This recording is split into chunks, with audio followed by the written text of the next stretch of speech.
Hello and welcome back. This is MC1 Gamer. Today I am doing the very first of the End Times campaigns, which pits vampire counts against Bretonnians. And I reached out to the Sustainable Center and asked Anthony if he would like to be the Bretonnians for this. I couldn't really think of anybody that I'd rather have. They'd rather do it more. It's actually very convenient.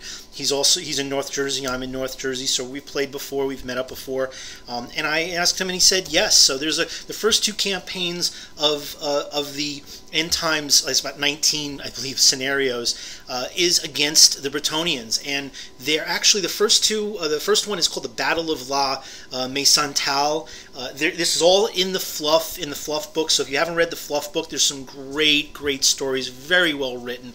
It's nearly worth the incredible price of these books just to go read through the fluff. But and in our story, actually, maybe a little minor spoiler alert, actually mirrors a little bit about what some of the things that happened actually in the fluff. But just to give you a rundown quickly of what this is about.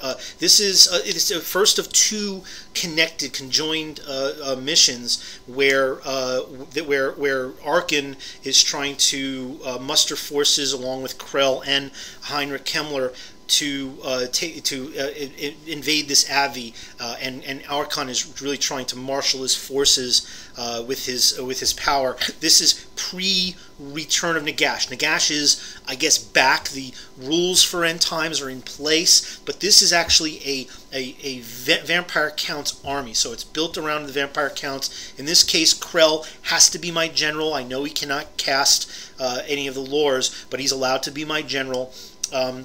The requirements for Anthony's Bretonnians is that he must take a prophetess and two damsels, and part of the requirements for him is that he can't have them too close to each other. At the beginning of every one of my turns, I roll off, and if they're within a certain range of each other, then there's bad things happen essentially, and depending on whether there's a roll that is for me or against me, I could die 3 wounds to one of his casters, or basically I could decide anywhere on the battlefield where to put it, or die 6 wounds back. There is a central fortified mansion, and where he deploys around that area. The part of the mansion is considered to be a haunted mansion, part of its charnel pit, and then I need to deploy no closer than 12 inches from him throughout the entire lower and right and left portions of the map. All of my flyers and cavalry can only be off on either of the flanks, and all my foot troops will need to be in the center. He deploys completely first, and then I can deploy, which does give me a little bit of an advantage also, because I can see where his units are and how I want to counter that. There are some special rules. Again, we're going to be playing both of these scenarios. You can play this if you're interested in going through these scenarios yourself, where you could have multiple people playing tables at the same time, and should one game end early, any surviving units from the victor can then carry over on the following turn to the other table that's still in action. This is a combined military action with activity taking place on 2 different areas nearby in a much larger battlefield. And some of the other rules that are in play: I crumble 1 less by default, and then on top of that, all my spells, they're all cast at 1 less. So other special rules. Excuse me. Any forests, my ethereals are +1 strength. And within, well, this we completely forgot about this, but any wizards within 6 inches of a haunted forest will get additional channeling when they additional dice when they channel, which is also a big deal. Here we see the battlefield. So as you can see, my deployment is in kind of that U or V shape. I have all my my main movement units off on the sides. So he's got a trebuchet, he's got a knight lance. In that knight lance he's got his lord with the sword of swift slaying, a Grommel great helm, and a virtue of heroism. He's got a prophetess with the dispel scroll, and a paladin that is, he's got 2 paladins actually in there. That paladin's a battle standard bearer with an enchanted shield and a dawnstone. He also has a paladin with a dragon helm, so that with a 2-up versus flaming, and 10 knights of the realm with 1 gallant and a standard of discipline. That's his left flank. Moving towards the middle, he's got a very, very large unit of men-at-arms, which is great to see. I mean, he's using his Empire halberdiers here, but no big deal. They look great, and they're a little imposing. I don't think I've seen him ever in any battle report using these guys, or if he did, it was long, long ago. And in there, he's got a damsel with the prayer icon. He's also got a unit of, and they're full, they're full command. He's also got a unit of archers with another damsel with the silver mirror. And then he's got, you can just see some of the 2 Pegasus Knights that he has with 1 gallant, and then he has a trebuchet. So that's his army, and he's deployed no closer than 12 inches from that central tower point. That's the point that I need to get to. If I can get my general within 12 inches of that center point on his table edge, then I win. That's an instant win right there. So my army, I have 2 Fell Pegasi, so they're Fell Bats. There's a Spirit Host, 1 unit of 5 Hex Wraiths, another unit of 5 Hex Wraiths, a unit of 5 Dire Wolves. Then moving more towards the center, I've got a unit of, I believe, 28 Ghouls, one of which is a Ghast, 20 zombies, and then the bunker behind the ghouls, it has Krell himself. He is listed as my general. So I've the unpainted center caster is my level 4. I decided to use my level 4 just to kind of test out the lore of Undeath. So I have Rise, which is just, if you don't know the spells, that's one that helps summon infantry units. I have Morcan, which is that. By the way, Rise is the default signature. Morcan allows you to restore wounds, and if you restore wounds on a unit, then they can get a free move. It's just a standard move, like in the movement subphase. Then my next spell is Khazar, which is the Soul Stealer. It's kind of like a cheaper, less broken version of the Banshee Scream, so it's like the 2d6 plus 2, but you can't use it shooting into and out of units. If you succeed, I believe you get some extra Raise the Dead tokens, which can help with getting more points when you summon units later in this phase or in future phases. And then I got the one that a lot of people are a little worried about, but again, these are generic characters. I'm not getting any boost with doubling range and doubling points, so it's going to be very tough to try and pull out a Terrorgeist here. Just so you know, if you haven't seen my video going over the lore of Undeath specifically, I welcome you to go look at it. You'll see just how limiting this is, and you'll see that in this game as well. So Kandarak, and that's the one where you can either cast it at 10 or 24. At 10, you can get a single character. Also try to boost it up to 24 plus and get a monster, a chariot, a war machine. All right, so those are the spells. And going further in, again, I have a level 2 of vampires. Oh, and my Master Necromancer has the Black Parapet, so I will be saving some of those extra Winds of Magic dice. So one Necromancer has a Dispel scroll, the other one has a Feedback scroll. My hope is that in conjunction with the roll-offs, if I could do some wounds to his Prophetess or his Damsels, I can also try to take one of them out with a Feedback scroll should he try to throw down any 6 dicing, cast or not cast, and try to just eliminate that character real quickly. So then I have another unit of 5 dogs and the Black Coach, which I never get to use, which I think is going to really be very effective in this particular game. And I love the model. I think it's effective. I just think that there's better choices for the points. I know this has been debated by a lot of people, but I just decided, I wasn't going to take a 2 Terrorgeist list. I didn't want to take a 2 Mortis Engine list. I didn't want to take 18 Crypt Horrors. I wanted something that really kind of fit the fluff, was challenging, would be a reasonably tough list, but there's no tournament here. This is not, nobody's getting a trophy. We wanted to have a fun game, and I expressed that to Anthony when I proposed this to him. This game can last as long as 8 turns also, just so you know. So it can end really quickly, but it can then grind out beyond this normal 6-turn limit. And then vanguards. So I have 2 also Vargeist. We didn't see that in the previous slide. So I moved them up 12 inches with the intention of going after either the trebuchet, or if it presented itself, a nice flank charge on his night bus, which is the scariest thing he's got on the field. And here's the rest of my movements. I vanguarded pretty much with just about everything. I put up all my hex wraiths on the right side of the board, and both dog units. And vampire counts get turn 1.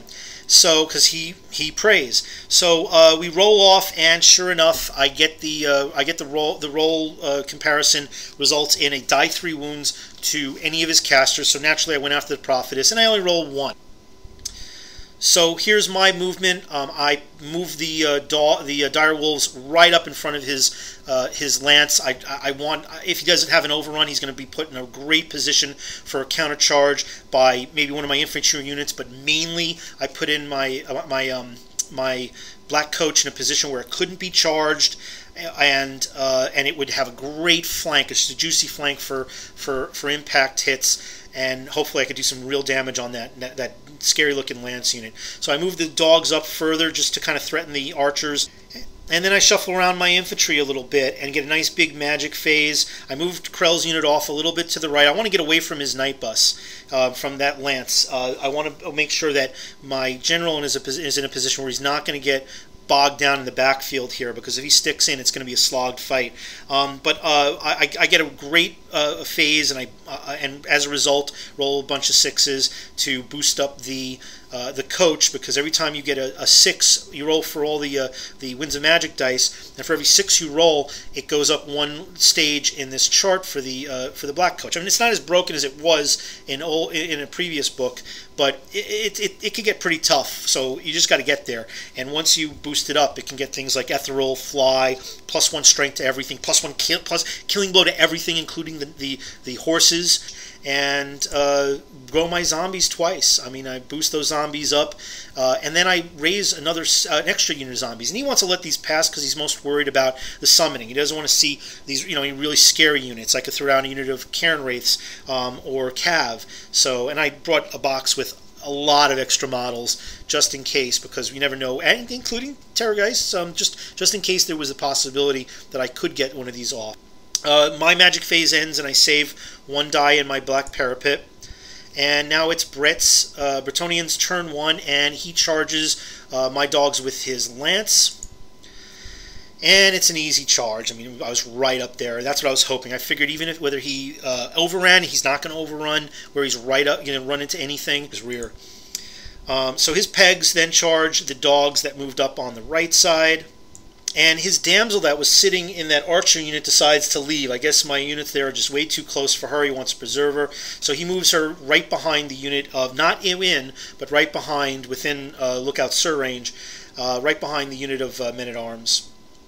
And he tries to cast a few spells. He tries to cast Savage, and I scroll it. I just wanted to get that out of the way. I don't want to forget my scroll if my Necro dies, but I figured let me get Dominance for the rest of the phase.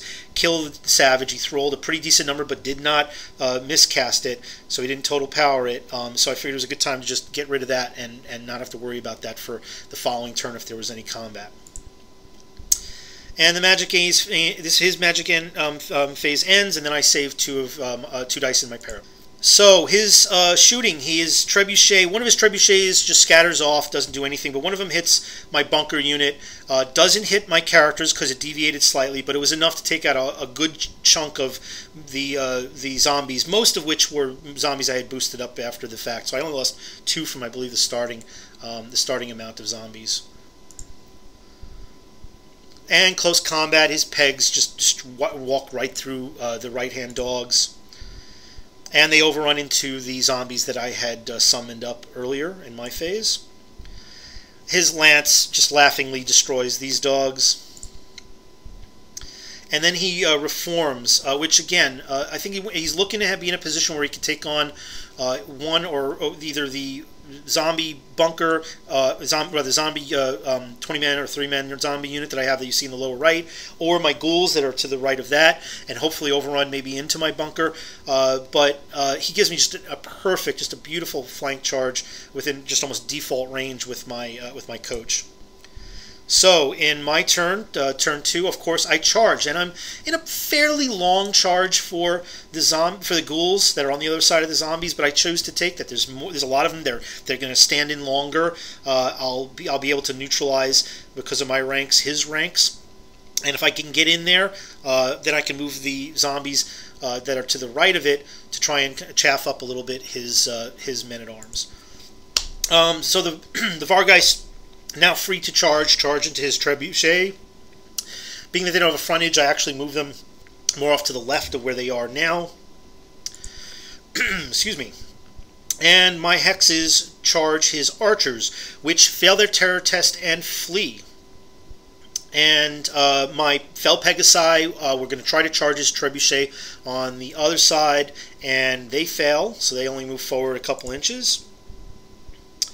And of course, I make both charges here, which is wonderful. I've now sandwiched his biggest and toughest unit with his general and his BSB in it. I might lose these units. I'm just hoping to hold them up a couple of turns, do some damage, and again, we'll see how that plays out. His damsel that was behind the men-at-arms panicked and fled away because of the destruction of those archers. I did run them down. And I make my charge with the one of my spirit hosts into his pegs. I want to kind of give a little bit of help to the zombies that are stuck in there against the Pegasi, and hopefully hold them up a little bit. Maybe do a little damage if I can until I can get a little help. And I move the other spirit host a little further towards the middle to try and help chaff up. Just try to make sure that he can't get a really long charge if he's able to clear with a wheel around my other zombie unit and make it into my bunker. And I get another big magic phase, which was nice. My first several magic phases were just absolutely fantastic. So my summoning, I throw out I try to summon another unit, and he scrolls it right off the bat. And then I use my remaining dice and I successfully get off two zombie. I build my bunker up with some more zombies. And I max out the coach. I get enough dice with enough 6s that the coach is now top. It's ethereal, it's flying, but it's got extra attacks, it's got extra strength, it's got killing blow. It's everything it needs to be. It's all it can be. And the Vargeist kills the Treb, and the hexes do kill the other Treb. And in the combat with the Pegasus Knights, I lose a bunch of my zombies. He gets plenty of combat res, pops the spirit host on his flank. I think I did maybe a couple of wounds to him at most, maybe one, but I still have the 3 zombies left, so I have him tar pitted here, at least for a little while. And I do kill off a couple with the impact hits and some zombie hits. I do peel off a couple of knights. He does have a wound on his prophetess from that roll off previously. But even with him killing off some of my ghouls, I have ranks. He has a banner and a battle standard bearer, but I have flanks and I have one flank, equivalent to 1 flank and a charge. And with my wounds, it comes down to the musician. So he wins, but it's essentially a tie for me, because I don't crumble anything, because I'm 1 less crumbling based on the actual scenario conditions. So Bretonia turn 2, his damsel rallies. She's off to the left, and his men-at-arms, they charge my leftmost zombie unit. And then he casts he miscasts Transformation of Kadan, and the result is that that level 1 damsel is now level 0, so he's not going to have that spell for the rest of the game, and this spell will go away after this particular round, but he gets a Hydra.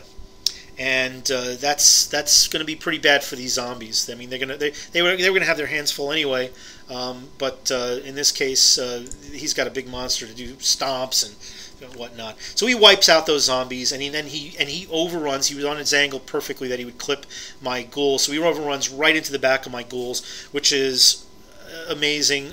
He's got a tremendous amount of ranks and a rear charge, but now I have more ghouls that can actually attack some of his squishy men-at-arms, so maybe that might help. And sure enough, just like in the fluff, I mean, this is not exactly how it happened, but in the fluff, the general in this of the Bretonnians does get killed, and sure enough, I miss. He saves, but I do get on everything. The Cairn Wraith doesn't make it, but I do get through one killing blow on his general, and sure enough, he fails his save. So the loss of the Bretonnian general in this scenario was to a slam kick in the head by a nightmare from the chariot. It kind of sucks, but we were laughing about it, and it just seemed a little apropos just because the fluff had the general going down, but maybe not this embarrassingly.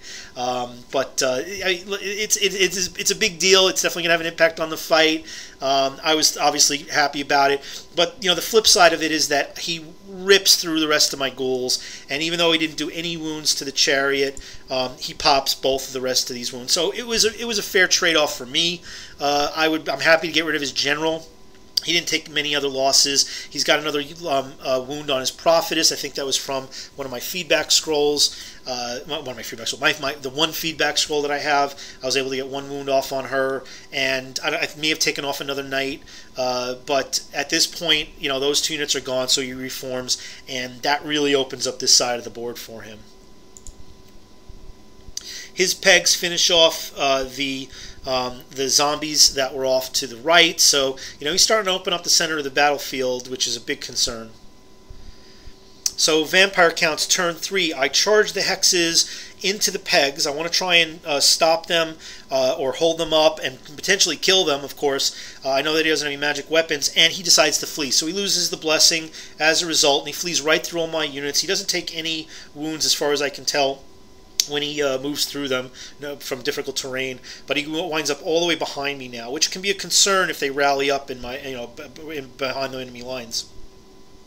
And my Vargeist charged the rear of his lance. I mean, his lance is now free. It's the scariest unit he's got, and I absolutely need to try and stick it in there. And I've got a lot of attacks with these Vargeists. They are great on the charge if they can get a charge, and hopefully maybe I can do a little damage, maybe take out his battle standard bearer, or at least just keep these guys where they are for a couple of turns. And I charge my Hex Wraiths into his solo damsel. Just want to get her off the board, get some points. And I chaff up his men-at-arms, this big huge block of men-at-arms, with one of my Spirit Host, the last remaining Spirit Host, and put it in a position that if he charged that he wouldn't be able to overrun into my bunker. But then I move my bunker as far forward as I can. I want to try and see if I can do an end run around this bunker and around his big men-at-arms block, and see if I can then get in on that tower. That tower is right in sight. So I trade a Vargeist for a knight or two, and the Hex Wraiths kill the damsel and reform. And Bretonnian turn 3, his pegs rally, and his men-at-arms do a swift reform and do a move right next to my zombie unit, the bunker, with all my characters. And in close combat, my Vargeist die to the remaining lance. I think maybe I might have taken out another knight, and then he reforms as such. And vampire counts turn 4. So immediately I charge with my other Hex Wraith unit. And my hexes stride through before he's charged. This is not, he hasn't charged yet with these men-at-arms. So I stride through. I just want to try and see if I can just reduce them a little bit, and then I scatter my characters. I mean, look, that zombie unit, it may not last long, but now he's going to have to pick and choose where he wants to go with these characters, and obviously the biggest one is Krell. So I move my hexes, as you see. My Fellbats are coming in closer. I've got my remaining spirit host there also to help. But I move Krell straight up so that maybe with a couple of march moves he can actually get in there and win the game. One of my necromancers a little bit further up so that if he does charge the zombies, wipes them out and overruns, he's going to hit the prophetess first. And he doesn't have room in there for a charge with his pegs the way I positioned it as well because he can't fit them. So I'm going to sacrifice some stuff to hopefully give Krell a chance to run to the promised land. And I miscast with my Master Necromancer, take a wound. I do get off some heals. I try to do a Bubble Van Hales for some extra movement, and I believe he still has the mirror, and he stops that. And the lance fails its terror test after I had charged, and it flees. But I don't catch it. I think I'm going to fall about an inch short, but I've pushed him now way far to the left side of the battlefield, which is good. And Bretonnian turn 4, of course, his lance immediately re-rallies, and I believe he lost his battle standard bearer when that happened. A wonky rule, but hey, that's how it works. And so he rallies. During his magic phase, it's a wash. He doesn't get anything off. His men-at-arms fail their fear test, but they still kill a lot of zombies. Those guys all the way at the bottom there are all dead zombies and from crumble. But I have enough zombies that still remain, and actually a smaller frontage. So he's going to get less attacks in the follow-up turn, but he is getting all his ranks. All right, VC, turn number 5. We roll that roll-off versus how many of his prophecies remain on the board. Versus whether or not I heal back some units, and it occurs where he gets another wound, and it's enough to lose the prophetess. She already had 2 wounds previously, one from a feedback scroll, one from this roll as well, and that's enough to take her out. So now I'm going to have magic dominance for the remainder of the game. And the hexes charge the lance again, so I'm just looking to be relentless here and just keep those lances on their toes, and hopefully finish them off. So I need some help against this men-at-arms unit, and there is a serious concern. He had moved his pegs up so that they do have a chance where they could potentially, depending on what he does, they could be a threat to Krell, and I want to get Krell, and I need to get Krell right where that die is, to the a little bit north and east of where my hexes are. So I need to try and make sure that I don't lose all those zombies, because if his men-at-arms can get free, they can swoop around, and then I'll have at least a unit of pegs and a massive unit of men-at-arms that can threaten Krell. And I don't have any big units left here, so all I have is a bunch of speed bumps. And I spread out my necromancers a little more and try some summoning. So my level 4 is summoning. He does not have a prophetess. He doesn't have any more dispel scroll or dispel scroll like stuff. And I throw down a good deal of dice, and I get another black coach. Yes, I mean, I love the black coach, but getting a free black coach after losing the other one, after what the other one did, is great. But this one isn't powered up, so we'll see if we can get him back up to max level. And no further magic. My hexes win this combat, run down the lance, and with its run down, they're really nearly on the other side of the battlefield now. I don't know if they're going to get back into the fight with the amount of turns that are left. So, yes, my zombies pop, so I lose all the remaining zombies next to this men-at-arms unit, which is exactly what I didn't want to have happen, but it was inevitable. I mean, look at the size of that men-at-arms unit. And it's Brett's turn 5. It was the perfect time for him to defeat all those zombies, so he charges the Necromancer hero. And the angle, unfortunately, this was my bad. I mean, I made some mistakes here, and Anthony's not the kind of person you make mistakes against. His angle is such that he can, if he hits the Necro, he's going to defeat her. He's going to overrun. He's going to be able to clip. He's going to be able to clip easily just a corner of Nick Krell when he does the overrun. So that could present a serious problem. Next, he moves his pegs to block Krell, so Krell is going to have a little bit of trouble getting around these guys. He's going to have more than likely get march blocked, and No magic, but he kills that Necro, and just as he planned, he overruns right into Krell, and this is a problem. Look, Krell doesn't die. If Krell doesn't die, I mean, I might get stuck in there for a while. But if he does die, I'm not going to crumble. But I'm going to have to rely on points for the scenario. So I need to try and whittle down this Men-at-Arms unit at the very least, give Krell a chance to survive so that the static combat res doesn't just wipe him out. So I charge the Black Coach into the flank of his Men-at-Arms, and that's great. That's at least a die 6 of impact hits. I've got a Cairn Wraith with 3 attacks that are pretty high up, and we've proven already that the Nightmares are no joke on these Black Coaches. So my hexes stride through the already previously wounded unit of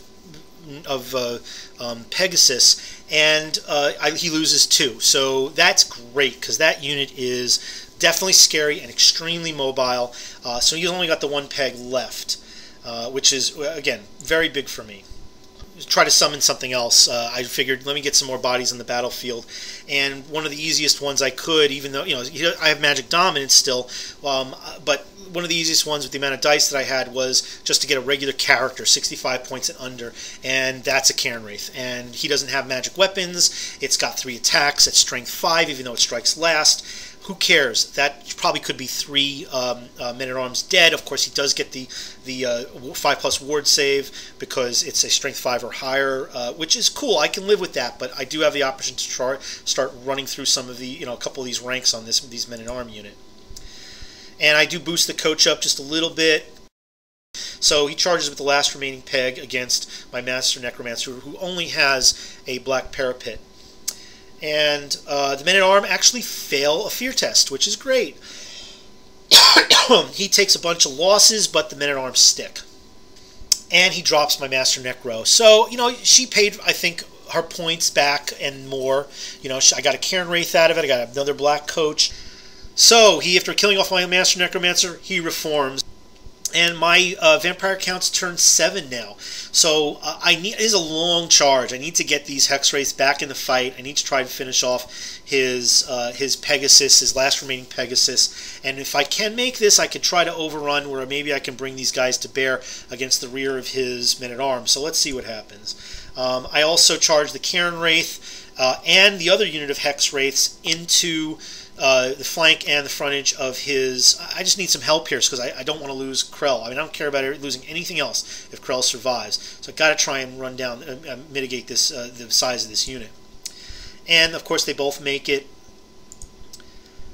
And the Hexes roll boxcars and get a flank charge right into that magic weaponless Pegasus Knight that remains. So that's fantastic. Magic, my last Necromancer summoned some zombies. And I don't take any losses against the Men-at-Arms. He can't seem to roll any good. I mean, again, Krell, look, he doesn't have good armor, but he has a good toughness. And he's got 4 wounds. I think I've taken 2 wounds now that I failed with the volume of attacks he's thrown at him. And my Hexes take out the last Pegasus. And the Men-at-Arms lose this fight. Don't even need to worry about what I'm going to do with the Hex Wraiths, because with all the attacks that I do, you can see that Krell's taken a couple of wounds up top.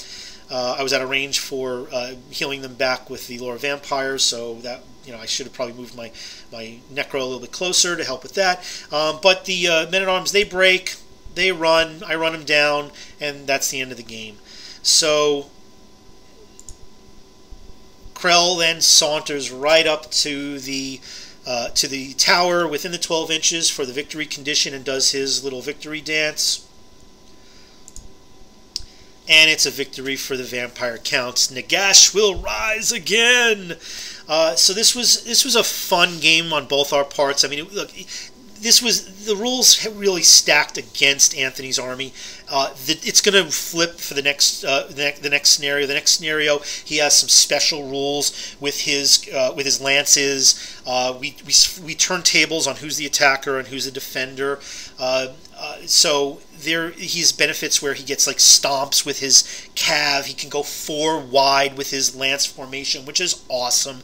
And we'll play that out and see how that impacts how that played out. But we played long enough in this game that the remaining forces that I had will not play a game where they can be reinforcements coming in to help me on the next game. Which, if I had finished him off, or had claimed a victory early, or if he even claimed a victory early, whatever was left by the winning side would then, on the next turn after that, would come into play. The next game is only up to 6 turns, so it's not going to matter. So, Anthony, thanks very much for the game.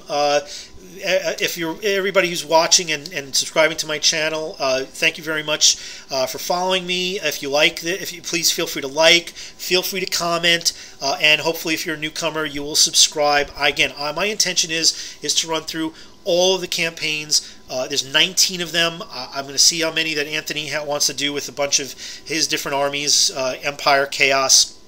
You got the new Chaos book that could be coming out with some changes there too, but I want to do all the scenarios in this book, and I have a couple other local guys that looking to do some of the Skaven ones, the all the different armies. I'm trying to map them out, and I will put them up here, and I'm looking forward to it. But this was a lot of fun. I mean, we're not worried about trophies or winning, getting to the final table in a tournament.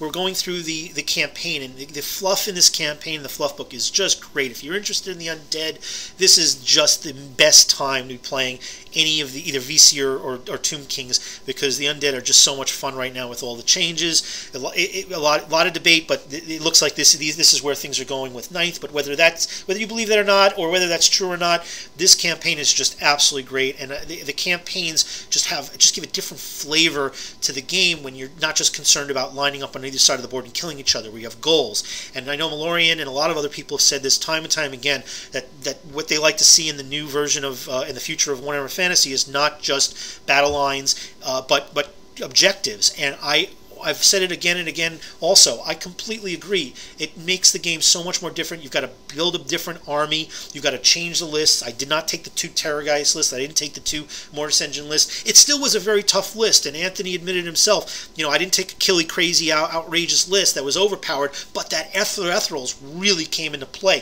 And if he had just taken maybe 1 or 2 more magic weapons, it might have changed the game a little bit, or made it a little bit closer. And I'm sure that he's going to change that up for his list in the second game, where he does have some very serious advantages and benefits. So it will probably be a lot closer and could be a completely different result. But I don't want to spoil anything, and I will be posting that one within the next week after that one is done. Thanks again, and till the next time.